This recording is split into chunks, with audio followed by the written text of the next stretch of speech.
Hello! Comment ça va? Fait que comme Marie-Pierre l'a dit, c'est supposé être Jasmin ce matin. Puis là, Jasmin est malade. Fait qu'on prie pour Jasmin, que Jasmin se rétablisse. Puis là, Jasmin, il m'appelle, ben il me texte, puis là, il est comme Hey, tu peux-tu me remplacer? Je suis malade, ça va pas bien. Puis là, il sent super mal. Puis là, moi, je suis comme OK, je vais le faire. Je vais te rendre service. Là, au fond de moi, j'ai comme Yeah! Comme ça fait beaucoup trop longtemps que je suis pas venu ici, comme je m'ennuie de vous autres, je suis content d'être là le matin. Puis, comme Marie-Pierre, elle l'a dit, j'ai vraiment un cœur pour Sherbrooke, j'ai vraiment un cœur pour Magog. La première fois que je suis venu à Acts 21, ici, c'est la première fois de ma vie où j'ai vu une église où est-ce que, clairement, tout le monde est le bienvenu. Pas que les autres églises ne le disent pas. Je ne suis pas en train de faire une comparaison, de dire comme les autres sont pas bonnes, puis nous on est bons, c'est pas ça du tout. J'ai grandi dans une famille chrétienne, j'ai grandi dans les églises, et puis quand on a invité des nouveaux, c'était toujours un peu malaisant parce que comme l'endroit, comment c'est éclairé et tout. Puis là, ici, je voyais que les gens ils se sentent à l'aise de rentrer, ils se sentent pas comme s'il faut qu'ils mettent un masque, ils se sentent pas comme s'il faut qu'ils agissent d'une certaine façon. C'est un milieu neutre. Plein de gens ici qui ne sont pas chrétiens qui disent « moi, je veux juste explorer ma foi à ma vitesse. » Puis je trouve ça beau. Je trouve ça beau. J'aime ça qu'ici, il y a des chrétiens qui sont vieux. Ça fait longtemps qu'ils sont chrétiens. Il y a des chrétiens qui sont des nouveaux chrétiens, puis il y a des gens qui ne sont pas chrétiens du tout.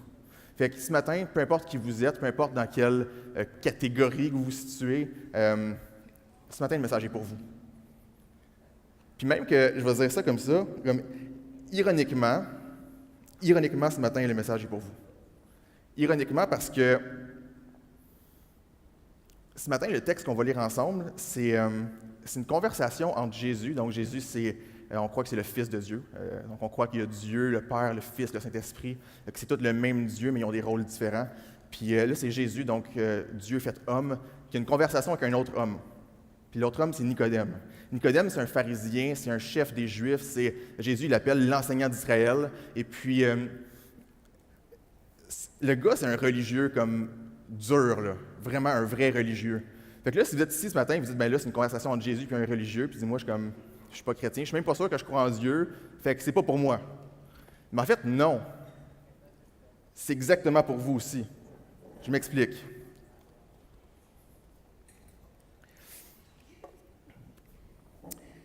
Nicodème, en tant que religieux,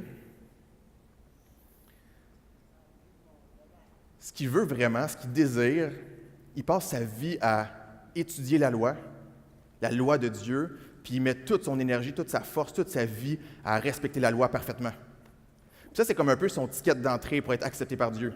Comme si je peux mettre toute mon énergie, si je peux faire tout ce que je peux pour maîtriser la loi, pour la mettre parfaitement, si je peux être assez bon pour Dieu, peut-être que Dieu va m'accepter. Dieu va m'accepter.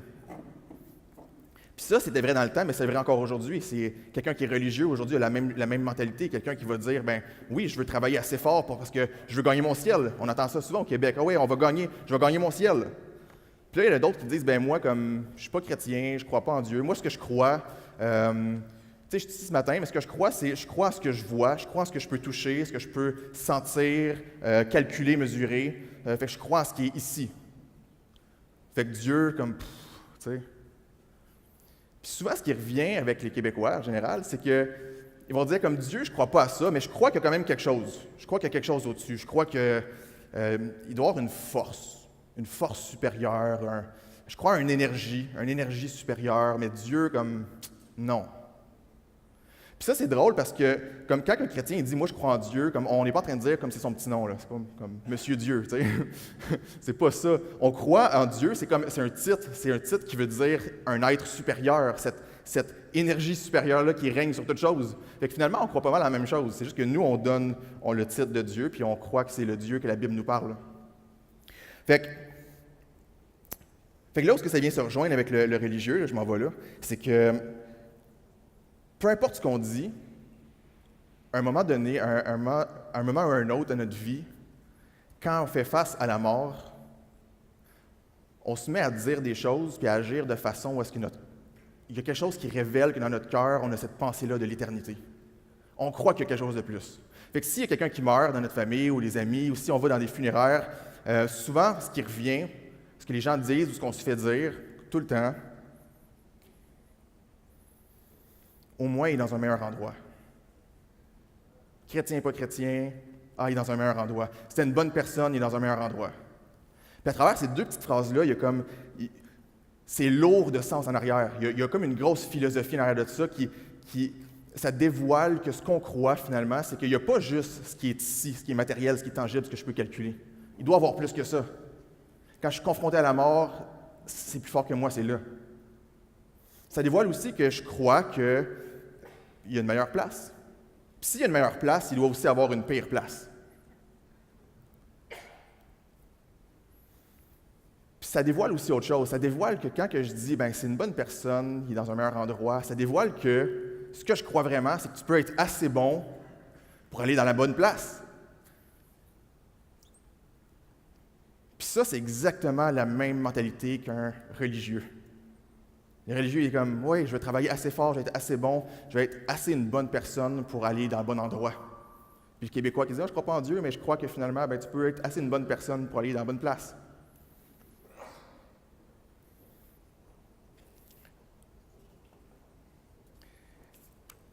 Puis ça dévoile un gros problème aussi. Le problème, c'est que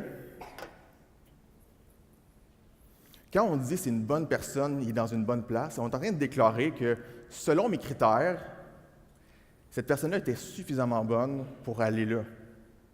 Puis le problème, c'est que, on est nombreux ici, on est quoi, 250, 300, on a tous un critère différent de c'est quoi une bonne personne, c'est quoi une mauvaise personne. Si quelqu'un est né dans une famille où est-ce que c'est tous des gens comme vraiment durs, ils ont vécu de l'abus, puis c'était vraiment comme cruel, souvent ces gens-là, ils peuvent se revirer de bord, et puis ils peuvent dire comme « il y a plein de gens qui sont bons, comparé à ça, il y a plein de gens qui sont bons, il y a encore du bon. » Ou sinon, ils peuvent juste broyer du noir et dire « tout le monde est mauvais. » Au contraire aussi, il est vrai, il y a des gens qui sont exposés à beaucoup de bien, ils vont se revirer de bord, et ils vont dire comme « oh, ces gens-là sont vraiment mauvais si je compare. » Ou le contraire. Comme Adolf Hitler, quand on y pense, Adolf Hitler pensait vraiment qu'il était une bonne personne. Il pensait qu'il faisait quelque chose de bien pour l'humanité. Il dit comme j'élimine ceux qui sont pas bons, puis les bons vont rester là. Puis aujourd'hui, on regarde Adolf Hitler, et on est comme ça, c'était peut-être pas une bonne personne. Comme, je pense pas qu'il est dans un meilleur endroit selon mes critères.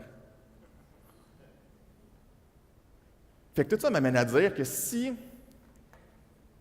y a un endroit qui est meilleur, s'il y a un endroit qui est pire, puis qu'il y a une énergie supérieure, une force supérieure, puis que c'est pas moi, finalement, qui détermine qui va où, peut-être que ça serait bon de se renseigner auprès de la force supérieure pour dire comme, c'est quoi tes critères à toi? Qui est assez bon? C'est quoi une assez bonne personne pour aller dans le meilleur endroit? Puis ce matin, c'est exactement ça qui se passe dans le texte qu'on va lire ensemble.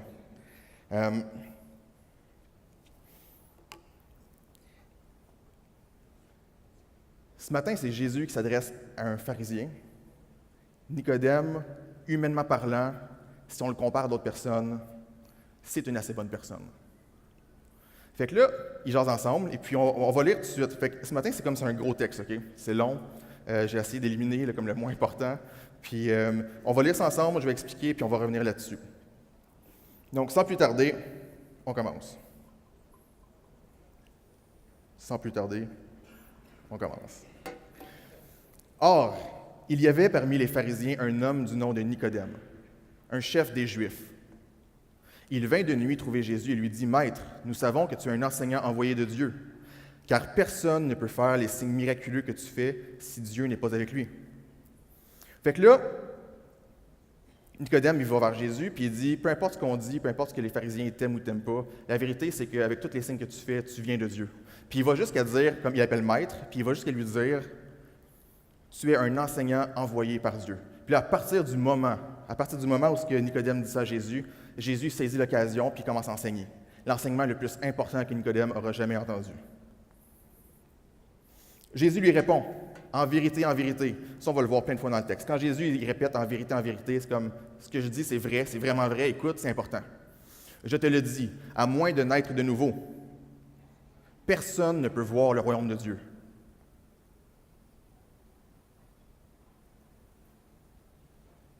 Nicodème lui dit, comment un homme peut-il naître quand il est vieux? Peut-il une seconde fois entrer dans le ventre de sa mère et naître? Jésus dit à Nicodème, la personne qui passe sa vie à essayer de respecter la loi, il dit « Personne peut voir le royaume de Dieu. » Personne. Même pas toi, Nicodème. Il n'y a personne qui est assez bon, il n'y a personne qui peut respecter suffisamment la loi pour pouvoir entrer dans le royaume de Dieu. Pour ça, il faut naître de nouveau. Puis là, Nicodème, il répond comme de quoi, qui a l'air un peu ridicule, comme comment quelqu'un qui est vieux peut-il naître une autre fois? Je peux-tu retourner dans le ventre de ma mère puis naître? Fait que là, évidemment, Nicodème, il ne croit pas vraiment que c'est possible. C'est un gars intelligent quand même. Puis, fait que Nicodème, ce qu'il est en train de dire, c'est que, en fait, Jésus, quand il dit naître de nouveau, c'est pas comme un concept que Jésus vient juste d'inventer. Jésus ne vient pas juste de lancer ça de même, puis comme arrange-toi avec. C'est vraiment, c'est une phrase normale dans la vie d'un Juif. Comme ça, il utilise ce terme-là comme assez souvent. Par exemple, ça c'est super intéressant, quand quelqu'un qui n'était pas juif voulait se convertir à la religion judaïque, donc il voulait passer de non-juif à la religion des Juifs, ce qui se passait, c'est qu'il y avait des Juifs qui prenaient la personne, qui la submergeaient dans l'eau, comme un baptême, puis la sortaient de l'eau. Puis ça signifiait que tu passais de impur, puis maintenant tu étais purifié, puis maintenant tu pouvais faire partie de la famille de Dieu. Puis quand ça arrivait, on disait, bien là, tu es né de nouveau, tu as une nouvelle naissance. Puis ça arrivait aussi pour d'autres choses. Donc si, quand il y avait la circoncision, fait que ça c'est quand on chope le... il disait, ben ça c'est une nouvelle vie qui commence pour toi, tu es né de nouveau. Yeah! Après ça, il y a statut légal. Fait que quelqu'un qui se marie, quand tu te maries, tu as une nouvelle citoyenneté, si tu as un enfant, si tu adoptes, tout ça, à chaque fois que ça arrivait, c'est comme nouvelle vie, nouvelle vie, nouvelle vie. Tu as toujours une nouvelle vie. Fait que ça, c'était normal. C'est ta vie comme tu la connais, elle vient de changer. Ta vie maintenant est nouvelle. Fait que c'était toutes des étapes de vie comme ça dans le peuple des Juifs. Et puis Nicodème il est en train de dire à Jésus comme Jésus, ça n'a aucun sens ce que tu me dis. Je suis rendu une vieille personne, toutes les étapes d'une nouvelle vie, là, je les ai toutes faites, il n'en reste plus pour moi. Comme j'ai tout franchi ça déjà, j'ai plus de nouvelle naissance qui m'est accessible. Fait que là, Jésus continue. En vérité, c'est vrai, je te le dis, c'est important. À moins de naître d'eau et d'esprit, on ne peut entrer dans le royaume de Dieu. Ce qui est né de parents humains est humain, ce qui est né de l'esprit est esprit.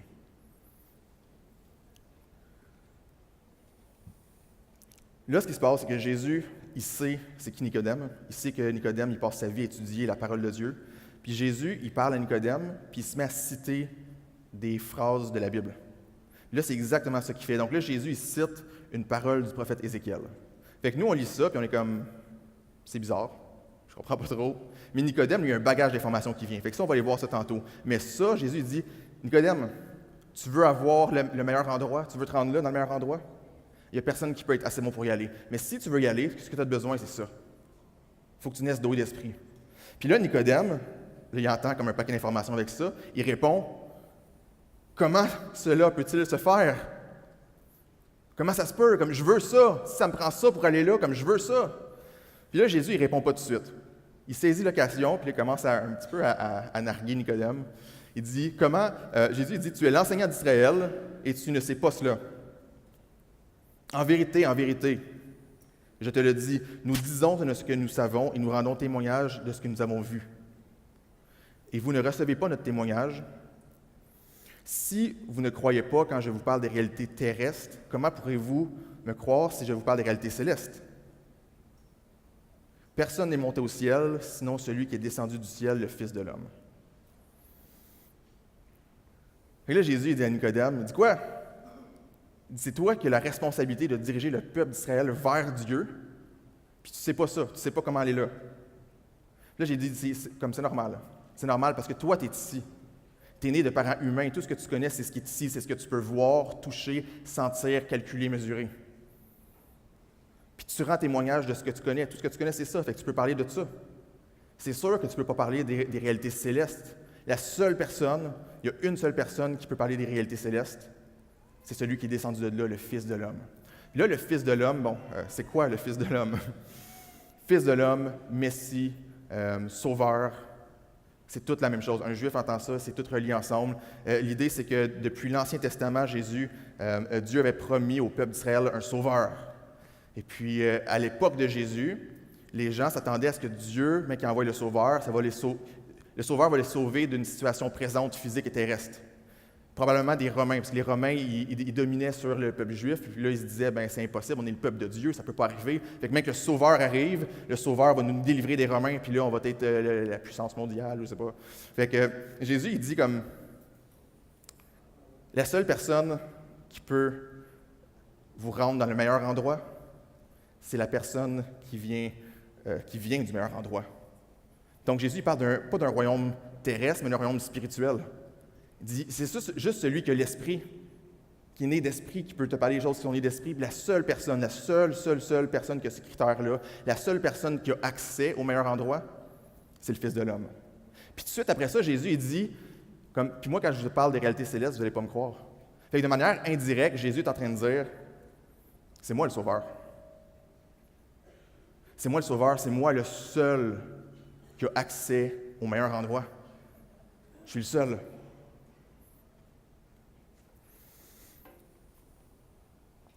Une autre parenthèse avant de passer au prochain. Jésus parle du royaume de Dieu, puis la Bible, elle nous révèle que le royaume de Dieu, la meilleure place, c'est pas nécessairement une meilleure place parce que c'est beau, ça sent bon, puis on a du fun, même si c'est vrai. Mais la Bible nous dit que la meilleure place, c'est une meilleure place parce que cet être supérieur-là, cette énergie supérieure-là, ce Dieu-là est là. Puis que cet être-là, supérieur, c'est la source de tout ce qu'il y a de bon sur cette terre. C'est la source de la vie. Comme cet être-là, Dieu, c'est la vie, c'est l'amour, c'est la joie, c'est la lumière. Puis quand on s'éloigne de la vie, on meurt. Quand on s'éloigne de la lumière, on s'en va vers les ténèbres. Quand on s'éloigne de Dieu, on perd notre joie. Fait que là, il y a beaucoup d'informations que Jésus dit là. Puis là, après ça, Jésus n'a pas encore répondu à la question. Donc, la question de Nicodème, c'était, bon, Nicodème, il veut aller dans le meilleur endroit. Jésus dit, tu as besoin de naître d'eau et d'esprit. On ne sait pas encore ce que ça veut dire. Puis là, Nicodème dit, comment ça se peut? Je le veux. Puis là Jésus il répond là, en citant encore un autre texte. Puis là, il dit, et tout comme Moïse a élevé le serpent dans le désert, il faut aussi que le Fils de l'homme soit élevé, afin que quiconque croit en lui ne périsse pas, mais qu'il ait la vie éternelle.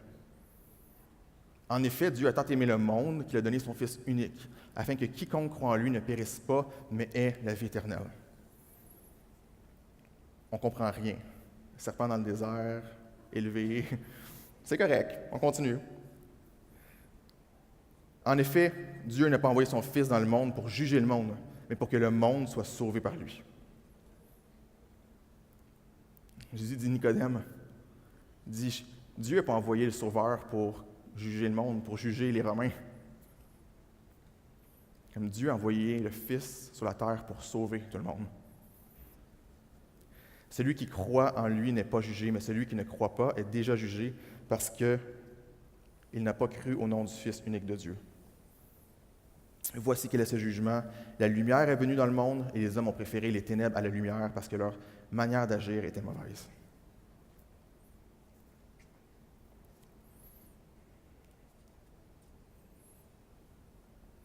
Fait que c'est un gros texte. Il y a beaucoup d'informations. Puis là, ça va être la partie plus le fun, OK? Maintenant qu'on a dit toute l'information. Fait que, avant d'aller plus loin, un petit résumé. Ce qui vient juste de se passer, c'est que Nicodème, il s'en va vers Jésus. Puis là, il dit, Jésus, c'est toi l'enseignant de Dieu. Jésus se met à enseigner l'enseignement le plus important que Nicodème pourrait jamais entendre. Jésus dit, il n'y a personne qui peut être assez bon pour voir le royaume de Dieu. La seule personne qui a ces critères-là, voir le royaume de Dieu, c'est Jésus, le Fils de l'homme. Il faut naître d'eau et d'esprit. Puis il dit, puis le moyen pour naître d'eau et d'esprit, c'est le serpent de bronze. Fait que là, encore là, comme nous, on ne comprend pas grand-chose, mais Jésus, il sait, comme je m'adresse à un gars qui connaît la parole de Dieu, fait que cet homme-là, il a plein d'informations que nous, on n'a pas. Fait que l'idée, c'est juste d'aller voir, bon, mais c'est quoi ces deux passages-là, puis c'est quoi l'information que nous, on manque, finalement.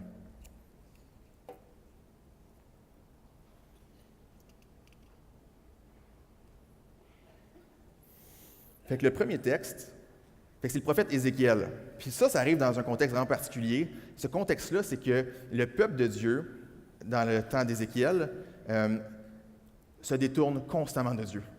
Constamment, constamment, constamment de Dieu. Donc, Dieu avait fait une alliance avec le peuple d'Israël, puis il dit, je vous aime, je veux que vous soyez mon peuple, je veux être votre Dieu, je veux vous donner tout ce qu'il y a de bon, je veux vous donner la vie, l'amour, la paix, la joie.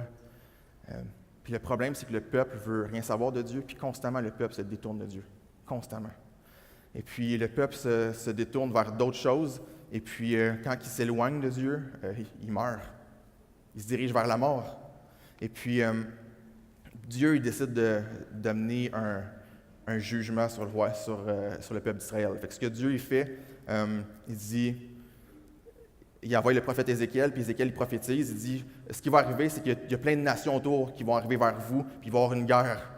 Puis votre nation va être détruite, vous allez tout être démolis, vous allez être amenés en esclavage ailleurs, et puis les gens vont régner durement sur vous. Puis là, après ça, le prophète, il dit, Dieu dit par le prophète, mais je ne vais pas laisser ça comme ça. Parce que je vous aime, puis à cause de mon nom, ce que je vais faire, c'est qu'éventuellement, je vais vous rassembler. Puis c'est là que ça commence. Il dit, je vous arracherai aux nations, je vais vous rassembler de tous les pays, je vous ramènerai sur votre territoire, je vous aspergerai d'eau pure, vous serez purifiés. Donc là, tantôt, on disait que Jésus il disait, il faut que tu naisses d'eau et d'esprit. Il dit, je vais vous asperger d'eau pure, vous allez être purifiés. Je vais purifier toutes vos impuretés. Toutes vos idoles, je vais vous purifier de ça. Je vais vous donner un nouveau cœur. Je vais mettre en vous un esprit nouveau. Je vais retirer de votre corps le cœur de pierre. Je vous donnerai un cœur de chair. C'est mon esprit que je mettrai en vous. Naître d'eau et d'esprit. Je vais mettre mon esprit en vous. Ainsi, je vous ferai suivre mes prescriptions. Je vous ferai garder et respecter mes règles. Vous habiterez le pays que j'ai donné à vos ancêtres. Vous serez mon peuple. Je serai votre Dieu. Je vous sauverai de toutes vos impuretés. Fait que là, Jésus cite ces paroles-là, puis ce que Nicodème y entend, c'est la promesse que le prophète a faite au peuple. Nicodème y entend comme le jour vient où est-ce que Dieu, il va nous laver de nos impuretés. Il va nous laver de nos impuretés, puis il va mettre son esprit en nous. Puis il va nous donner un nouveau cœur, un cœur de pierre, un cœur de chair au lieu d'un cœur de pierre, puis avoir des nouveaux désirs pour pouvoir obéir à Dieu, au lieu de s'éloigner de Dieu, de marcher vers Dieu. Puis le jugement de Dieu là-dedans, il est dur, parce qu'il amène la guerre, mais la réalité, c'est que c'est un bon jugement. C'est le jugement rempli d'amour comme un père qui aime ses enfants. Si vous avez des enfants, puis vous avez déjà vu votre enfant courir vers la rue, en courant vers la rue, puis là, tout ce que vous entendez, c'est un bruit de crissement de pneus, un char qui break vraiment sec, sûrement que votre cœur a arrêté. Il a fait 3-4 tours, vous êtes parti en courant, puis si votre enfant n'a rien eu, probablement que vous avez crié après, puis que vous avez comme sévèrement puni, parce que comme, la réalité, c'est que tu ne veux pas que ton enfant aille dans la rue, tu ne veux pas que ton enfant meure. Il ne faut pas que ça arrive, je ne veux pas que tu meurs, je t'aime tellement, je ne veux pas que tu ailles là. C'est la même chose avec Dieu, il dit, tu t'éloignes de moi constamment, tu s'en vas mourir, comme je ne peux plus te permettre d'aller plus loin. Fait que, bref, Jésus il dit, tu veux aller dans le meilleur endroit? C'est pas assez bon, c'est pas bon d'être assez, c'est pas suffisant d'être une meilleure personne. Ce que tu as besoin, c'est d'être purifié, d'être déclaré juste par Dieu. Puis tu as besoin d'avoir l'Esprit de Dieu, tu as besoin d'avoir des nouveaux désirs pour ne pas poursuivre tes désirs, mais poursuivre Dieu. Puis là, après ça, il dit, là, Nicodème, il demande, mais comment ça se peut? Comment c'est possible? Puis c'est là que Jésus donne une autre histoire. Tout comme Moïse a élevé le serpent dans le désert, il faut aussi que le Fils de l'homme soit élevé, afin que quiconque croit en lui ne périsse pas, mais qu'il ait la vie éternelle. C'est là que le fun commence. Okay?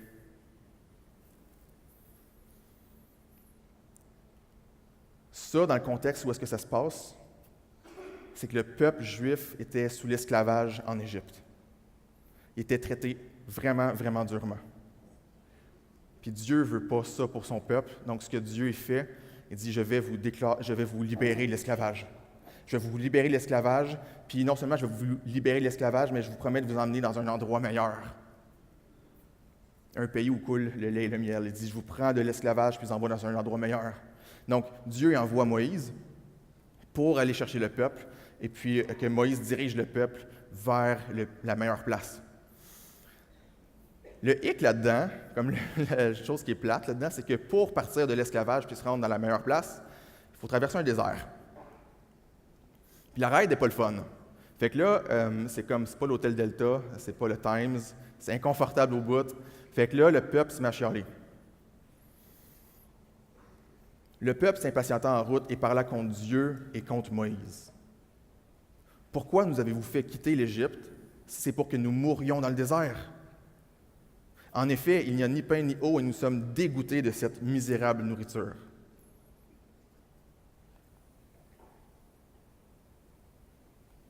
Ça ne marche pas. Oh! Alors, l'Éternel envoie des serpents venimeux contre le peuple. Fait que des milliers, puis des milliers, puis des milliers de serpents venimeux qui arrivent dans le peuple, puis ils se mettent à mordre le peuple, les gens dans le peuple. Ils mordirent le peuple et beaucoup d'Israélites moururent. Le peuple vint trouver Moïse et dit, « Moïse, on a péché contre Dieu. Nous avons parlé contre l'Éternel et contre toi. Prie l'Éternel afin qu'il éloigne ces serpents de nous. » Moïse pria pour le peuple, et l'Éternel lui dit, « Fais-toi un serpent venimeux et place-le sur une perche. Toute personne mordue qui le regardera aura la vie sauve. »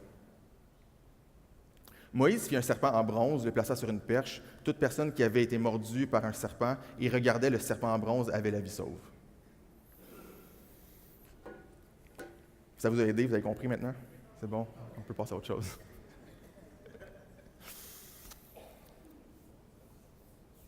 Fait que ce qui se passe là, c'est que comme Jésus utilise cette histoire-là, qui est vraiment arrivée, ça fait partie de l'histoire du peuple d'Israël, puis il est en train de dire à Nicodème, Nicodème, tout ça, cette histoire-là, là, c'est juste une faible image de ce qui se passe pour de vrai ici maintenant.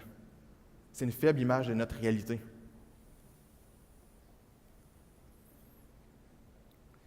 L'idée, c'est que le plan de Dieu, dans l'histoire, on voit que ce que Dieu veut pour le peuple, ce que Dieu veut ultimement pour le peuple, c'est de le libérer de l'esclavage puis l'amener dans l'endroit meilleur. C'est ça qu'il veut.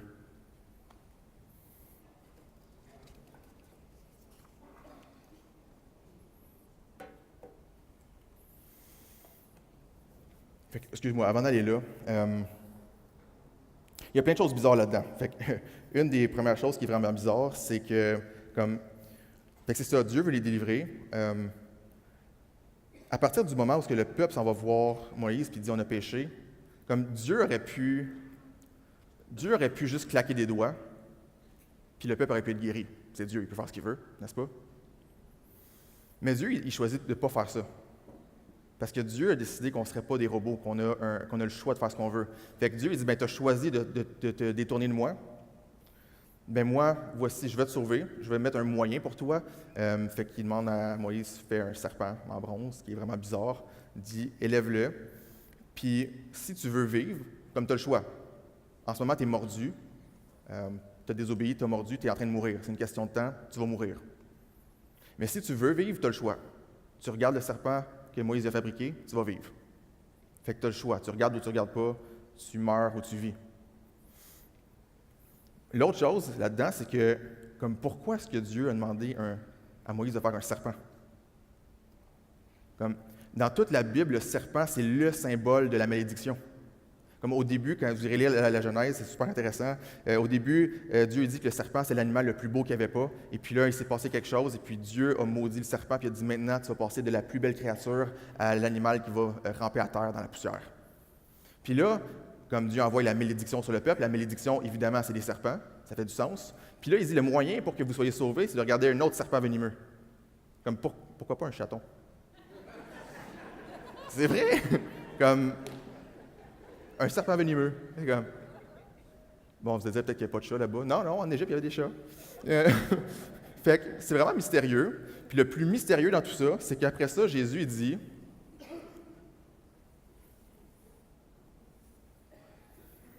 c'est Jésus qui dit, tout comme Moïse a élevé le serpent dans le désert, il faut aussi que le Fils de l'homme soit élevé.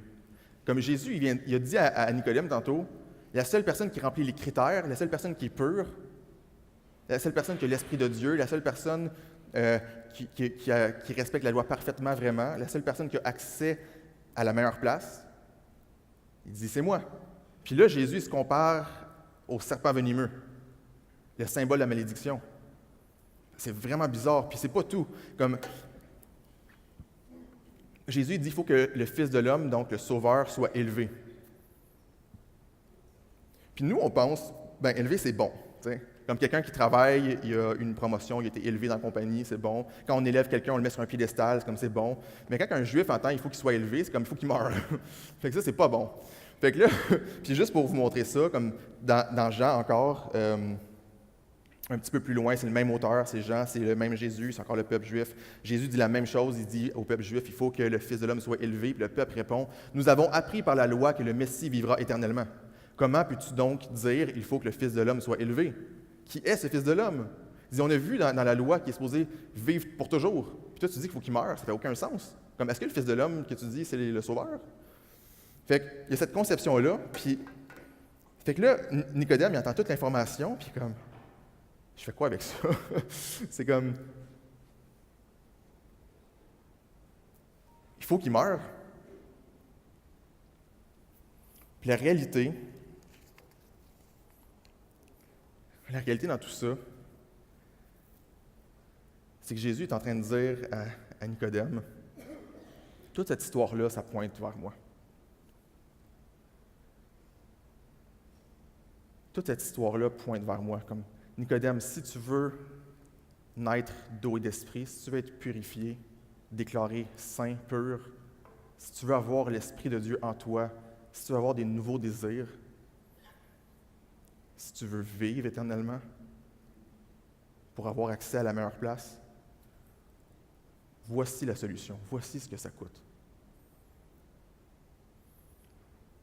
Le serpent de bronze, là, c'est une image de moi. Je suis le meilleur et véritable serpent de bronze, élevé dans le désert. Il faut que je meure. Nicodème, la seule façon que tu peux être déclaré pur, c'est si moi, je suis déclaré impur. La seule façon que tu peux ne plus être sous la malédiction, c'est si moi, je deviens maudit, si moi, je deviens comme le serpent. La seule façon que tu peux vivre, c'est si moi, je perds la vie. La seule façon que tu peux avoir l'Esprit de Dieu en toi, c'est si l'Esprit de Dieu me quitte. La seule façon que tu peux entrer dans le royaume de Dieu, c'est si moi, je suis rejeté de mon propre royaume.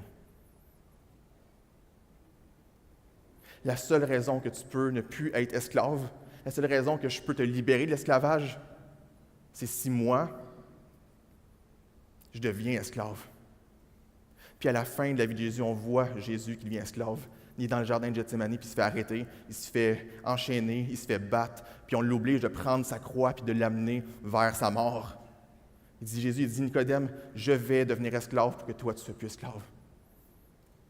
Tout ça, c'est possible juste à cause que moi, il faut que je meure.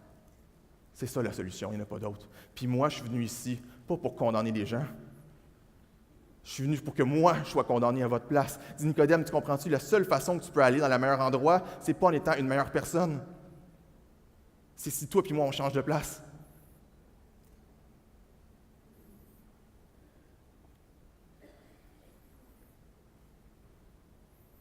De la même manière que Dieu a envoyé Moïse délivrer le peuple pour l'amener dans un meilleur endroit, Dieu m'a envoyé moi pour vous délivrer de l'esclavage, pour vous envoyer dans un meilleur endroit.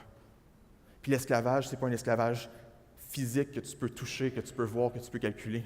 Je suis venu te libérer de l'esclavage de tes mauvais désirs. Tu es pris par tes mauvais désirs. Moi, je veux que tu viennes vers moi parce que je suis la source de la vie. Je suis tout ce qu'il y a de meilleur pour toi. Je suis tout ce qu'il y a de meilleur pour toi.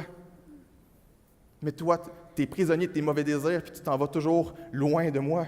Tu meurs. Je ne veux pas que tu meurs, je t'aime. Mon plan depuis le début, ça a toujours été d'être dans un meilleur endroit. Le meilleur endroit, c'est là où moi je suis. Je veux que tu sois dans ma présence. Je veux que tu goûtes à la vraie amour. Je veux que tu goûtes à la vie. Je veux que tu vois la vraie lumière. Je veux que tu vois la vraie énergie, l'être supérieur. Parce que je t'aime. Puis dis-moi, je suis ici. Jésus est ici. Dis, je suis ici parce que c'est ça que je m'en vais faire. Je m'en vais faire ça pour toi parce que je t'aime. Je t'aime. Je t'aime. Je t'aime tellement. Je suis en amour avec les êtres humains. Ça me tue de vous voir mourir comme des enfants qui courent dans la rue. Ça va vous faire frapper. Puis la seule raison pourquoi que c'est pas suffisant d'être une bonne personne, Nicodème, c'est parce que le mal il est fait. De la même manière que le peuple a désobéi puis ils ont été mordus, puis ils étaient en train de mourir, comme ils ont été mordus parce qu'ils ont désobéi. La solution, c'est pas de plus obéir pour que ça ne marche plus. Comme non, le venin coule dans les veines. Tu es en train de mourir, c'est fait. Tu ne peux plus obéir assez pour renverser la patente. C'est fait. Il faut que le venin coule dans mes veines pour que toi, tu sois libéré.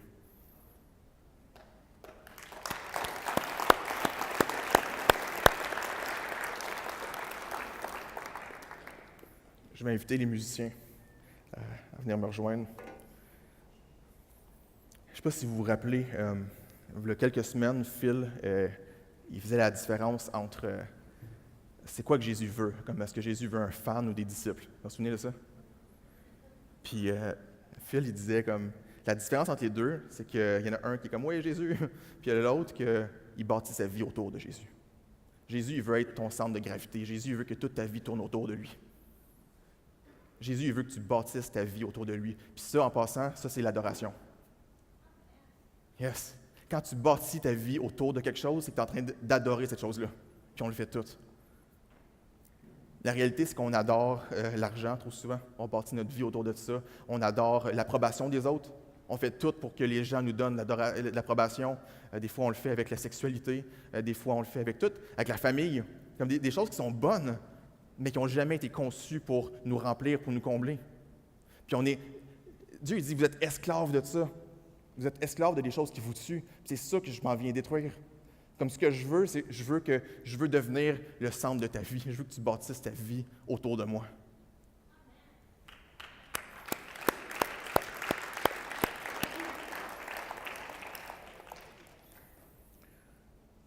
C'est une bonne nouvelle. C'est pas tout. Il y a plus encore. Comme si vous croyez que ça, c'est une bonne nouvelle, c'est pas fini. Parce que Jésus n'a pas juste changé de place avec nous autres. Il n'a pas juste changé de place avec nous autres parce que la loi a dit que le Sauveur va vivre éternellement. Et la bonne nouvelle, c'est que Jésus n'est pas resté mort. Il s'est passé quelque chose. 3 jours après, la Bible nous dit que Jésus est revenu à la vie. Puis qu'il est allé rejoindre le Père. Que maintenant, il est dans le meilleur endroit, à la droite de Dieu, à la droite de l'énergie supérieure. Cet être supérieur qui dit si oui ou non tu rentres ou tu ne rentres pas. Puis le jour où est-ce que Nicodème va arriver devant Dieu, le jour où est-ce que toi et moi, on va arriver devant Dieu, toute personne qui va avoir choisi de ne plus suivre, de ne plus être sous l'esclavage de ses mauvais désirs, mais qui va avoir choisi de regarder vers Jésus, ça, c'est la repentance en passant. De marcher vers Jésus. Jésus va dire à Dieu, dis Dieu, Papa, être supérieur, tu t'en souviens quand j'étais sur la croix? T'en souviens-tu quand je suis devenu une malédiction? T'en souviens-tu quand j'ai été déclaré impur? T'en souviens-tu quand j'ai perdu la vie? T'en souviens-tu quand tu m'as rejeté de mon royaume? Mais c'est pour lui que j'ai fait ça. Tu sais, quand j'ai perdu l'esprit, c'est pour que lui puisse l'avoir. Il peut rentrer. Puis Jésus il va dire, bon et fidèle serviteur. Pas parce que tu as été assez bon, mais parce que moi, j'ai été assez bon. Puis j'ai changé de place avec toi. Ça, c'est la grâce. C'est fou.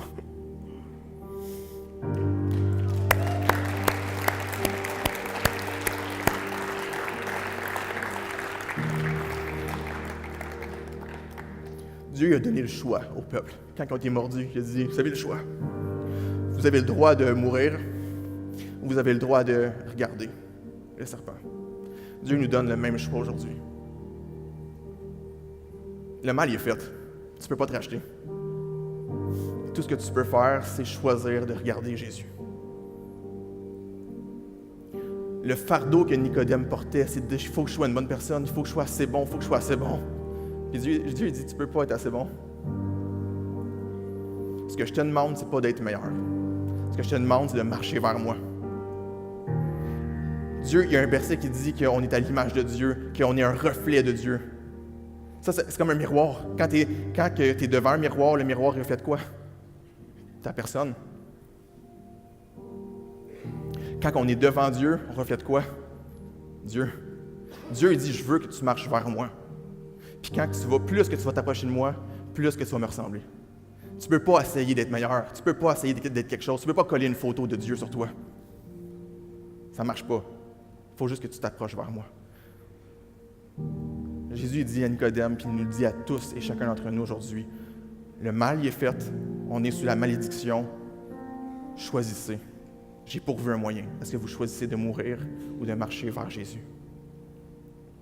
Si vous êtes chrétien ici ce matin, puis que l'Esprit de Dieu habite en vous, si vous avez choisi, si vous êtes dit, comme moi je choisis de ne plus suivre ces idoles-là, mais de suivre Dieu, Jésus, Dieu a envoyé l'Esprit, Dieu vous a libéré, Dieu a tout fait pour que vous soyez capable. Si vous avez l'Esprit de Dieu en vous, comme j'ai dit cette nouvelle-là, j'ai dit ces choses-là, puis en dedans ça brûlait.